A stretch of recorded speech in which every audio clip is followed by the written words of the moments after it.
Welcome back, dear all. Today we are looking for a story for little youngers and kids, and our title is Fur.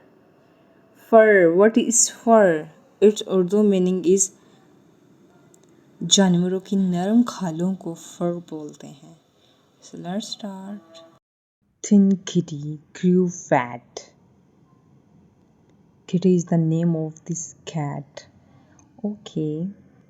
ये जो बिल्ली है ना ये बहुत ही ज़्यादा फैट हो गई है खा खा के. ये बस यार खोरी का शिकार है और ज़्यादा खाती है.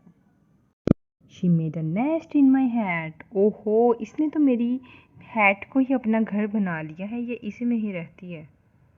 Another in the kitchen cupboard. Oh my God. इसने तो अपना दूसरा घर मेरे किचन की कबर्ड को बनाया हुआ है. And a third see on my mom's skirt.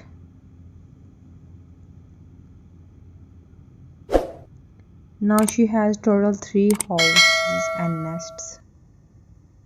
But she liked the hat nest best very well. All night she purred. और वो सारी रात जो है ना whispering करती रहती है. And now my hat is full of fur. अब जो मेरी hat है ना वो सारी की सारी इसके बालों से ही भरी हुई है. See kittens. Here are 4 kittens of Kitty.